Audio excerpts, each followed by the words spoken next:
Bonjour, c'est le temps pour moi aujourd'hui de te proposer un petit projet d'art. Euh, Comme tu le sais, mes vidéos sont faites en temps de confinement. Alors, comme toi, je peux pas me déplacer puis aller à l'école ou aller au magasin, acheter de la peinture, du carton, des trucs comme ça. Donc, à la fin de l'histoire, pas de tâche pour une girafe, j'ai mis des liens vers des projets d'art que peut-être tu peux faire parce que déjà chez toi, tu as du carton, puis tu as, de la peinture, puis tout ça. Donc, tu peux aller voir ces projets d'art-là, mais si tu es limité dans les choses que tu as, je te propose un projet qui ne demande pas trop de choses. Donc, il faut que tu sois capable d'imprimer un dessin de girafe dont je vais mettre le lien dans la description de cette vidéo. Et il faut que tu aies des crayons feutres. Les crayons-là fonctionnent bien pour faire ce que je veux faire, mais peut-être que tu peux essayer avec d'autres si c'est d'autres marques que tu as. Ça serait bien si tu pouvais avoir un carton noir, mais il pourrait être blanc ou ça pourrait être même un papier, là, puis ça ferait quand même bien l'affaire. Ça pourrait être même un sac d'épicerie en papier brun. Tu peux découper ça, puis ça va te faire une belle feuille de papier pour coller ta girafe ensuite. Ça va être bien que tu aies de la colle. Il faut aussi, avec tes crayons, avoir un petit peu d'eau dans une bouteille là, que tu vas pouvoir asperger avec. Parce qu'on va faire comme on a déjà fait dans d'autres projets. On fait comme si on avait de l'aquarelle. L'aquarelle, c'est comme de la peinture à l'eau. Ça prend un papier spécial. Là, on ne prendra pas de papier spécial, puis on n'a pas de peinture aquarelle. Donc, on va avoir notre bouteille d'eau et nos crayons feutres. Et ça va te prendre aussi des vieilles revues que tu vas pouvoir découper dedans. Tu vas comprendre tout à l'heure pourquoi. Donc, ici, j'ai imprimé la girafe, comme je te mentionnais tantôt. Mais moi, je veux qu'on fasse comme dans l'histoire. Je veux qu'on fasse, pour commencer en tout cas, perdre à la girafe, lui faire perdre ses taches. Alors, pour faire ça, je vais utiliser un papier blanc et je vais simplement, j'ai mis un papier blanc par-dessus, ça a bougé, là, par-dessus mon autre papier, puis je vais aller comme ça, tracer la girafe, mais je ne vais pas tracer les taches. Donc, je vais juste tracer les lignes contours pour faire la tête. Dans le fond, tout ce que je trace pas, ce sont les taches. Donc, je vais prendre le temps de terminer de tracer ma girafe et je te reviens. Alors, une fois que j'ai fini de tracer ma girafe comme ça, tu vois qu'elle n'a plus de taches, cette girafe. Donc, c'est comme quand Gilda, dans son histoire, a eu une mésaventure avec le vent qui lui a fait perdre ses taches. Donc, maintenant, je vais utiliser une girafe, c'est comme un peu jaune, mais pas jaune soleil. Fait que moi, je pense que si j'utilise un crayon feutre orangé, comme la couleur va être diluée avec de l'eau, ben, je pense que ça fera une belle couleur pour ma girafe. Alors, je vais descendre ça comme ça. J'ai pris une feuille d'imprimante, puis on voit encore un peu des taches, mais bon, c'est pas grave. Alors, je vais appliquer avec mon crayon feutre orange de la couleur un peu partout.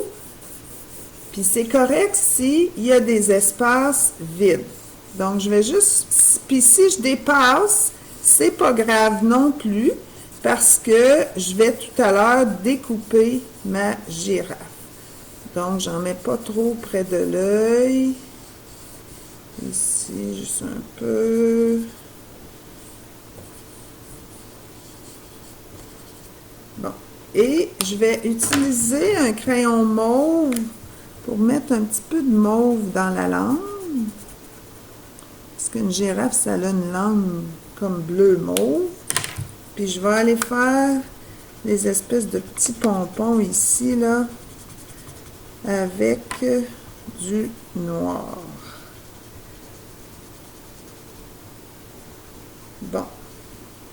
Une fois que ça c'est fait, j'utilise ma bouteille d'eau et j'asperge de l'eau comme il faut sur mon papier de girafe. Et avec mes doigts, je vais aller étendre la couleur pour aussi qu'on ne voit plus ou presque plus en tout cas, les marques de crayon. Tu vas voir que quand ça va sécher, on devrait vraiment plus beaucoup voir là, les marques de crayon. Là, je vois que j'ai beaucoup d'eau près de l'œil, fait que je peux aller juste éponger comme ça avec un papier mouchoir pour en enlever un petit peu.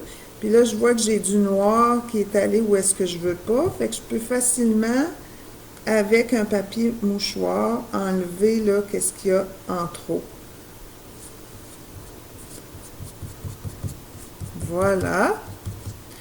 Donc, une fois que cette étape-là est terminée, je vais devoir laisser sécher mon papier.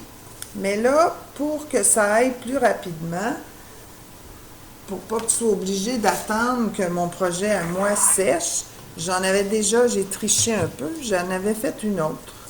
Alors ici, c'est le résultat de ma girafe que j'ai faite tout à l'heure, une fois découpée. Pour le découpage, ben, tu peux demander l'aide de quelqu'un qui peut soit le découper pour toi ou le découper avec ton aide.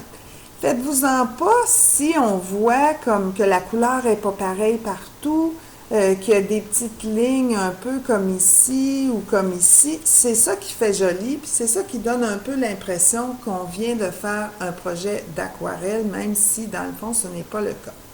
Donc moi j'ai le goût pour commencer de coller ma girafe sur mon papier. Dans mon cas, ça va être un carton noir. Donc, ça va être ma première étape. Je vais appliquer la colle derrière la girafe pour pouvoir aller la coller sur mon carton.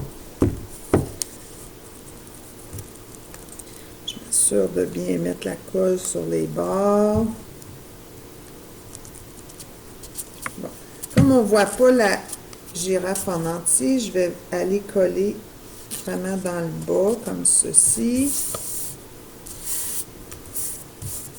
Bon, une fois que ma girafe, elle est collée sur mon papier, ça donne ça ici. Mais là, on n'est pas sûr si c'est une girafe. Et si tu te souviens, si tu as écouté mon histoire, pas de tache pour une girafe, tu vas comprendre que dans l'histoire, la girafe, elle est très triste d'avoir perdu ses taches parce que toutes les girafes au monde ont des taches sur leur pelage. Alors, on va nous aussi rendre plus heureuse notre girafe en lui mettant des taches. Et pour cela, on peut on va prendre notre vieille revue et on va aller déchirer du papier de revue. Alors là aussi, les amis ont besoin de plus ou moins d'aide selon leur capacité, parce que ce qui est difficile en déchirant, c'est qu'il faut tenir d'une main et déchirer de l'autre. Pour les enfants qui ont une moins bonne motricité, c'est très difficile. Alors, nous, on peut aider à maintenir d'une main.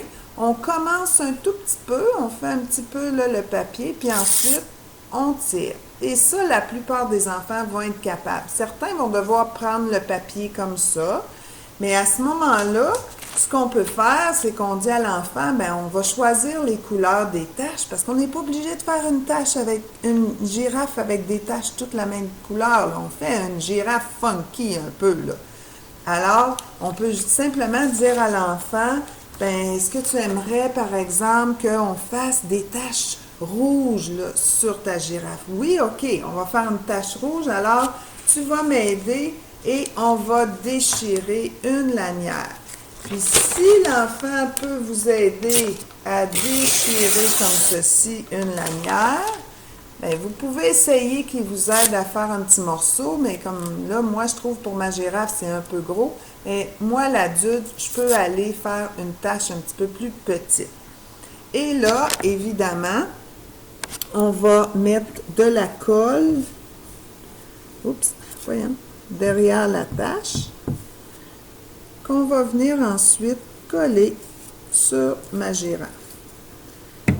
Et on fait ça un petit peu pour tout le cou. Puis on pourrait en mettre quelques-unes au niveau de la tête, mais pas beaucoup.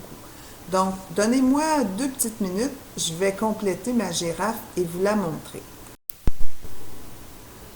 Alors, j'ai terminé de coller mes taches de girafe. Ma girafe a l'air très heureuse maintenant qu'elle a retrouvé ses taches. Alors, comme tu vois, ça ne demande quand même pas beaucoup de taches pour être jolie. Si tu veux en faire plus, bien à ce moment-là, il faudra que peut-être que tu les fasses un peu plus petites. Donc, j'espère que c'est un projet qui va t'amuser, puis que tu vas faire, toi aussi, une belle girafe originale, différente, avec des taches de toutes les couleurs.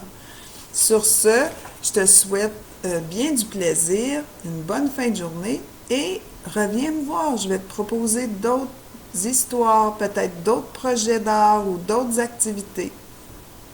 Bye! Je suis toujours contente de venir te voir comme ça.